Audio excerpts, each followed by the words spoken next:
راځم ما سره د کاکړ صاحب د ځوان کاکړ د لیکنو دغه کتاب دی. په دې کتاب کې درې موضوعات ته چې ما ته جالب وي او ډاکټر صاحب هغه برخې ته اشاره ونه کړه، نورې برخې هغه یادې کړي. یوه موضوع دا چې موږ ته دا کتاب دا روښانه کوي چې د هغه وخت درې مجلې چې موږ یې نومونه یادولی شو، کابل مجله، آریانا مجله او وږمې مجله، په دغه مجلو کې یا د دغه مجلو ارزښت راته پکې روښانه کېږي چې په هغه وخت کې د دې مجلو د پښتو ادب، تاریخ او ثقافت څومره ښه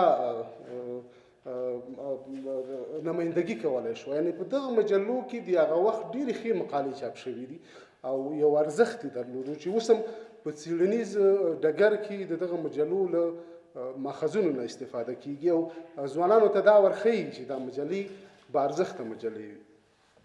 بله مسله، په کاکړ صاحب یو څوک و چې لکه زدران صاحب وویل چې د په ټولو لیکنو کې د پښتونستان مسله ډیره بارزه ده، ډیره روښانه ده او په تاریخ کې کوم تاسو وګورئ دا یوازینی سړی دی چې په دغه برخه کې ډیر قاطع او جدي دریځ لري.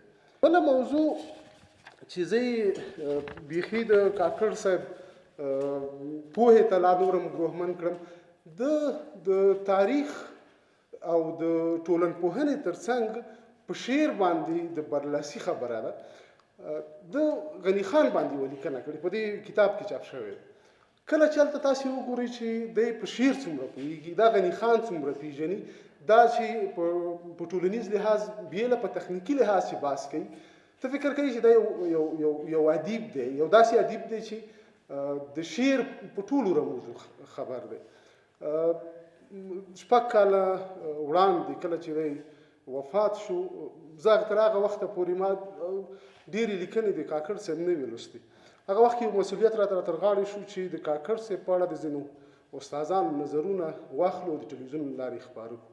بیا زه مجبور شوم چې کاکړ صاحب مطالعه کړم، خو دغه برخه چې دی په شعر هم دومره پوهېږي نه مې وکتلې او نه مې مطالعه کړې. د دغه کتاب برکت و چې دغه برخه باندې پوه شوم چې کاکړ صاحب په شعر هم ډېر ښه پوهېږي.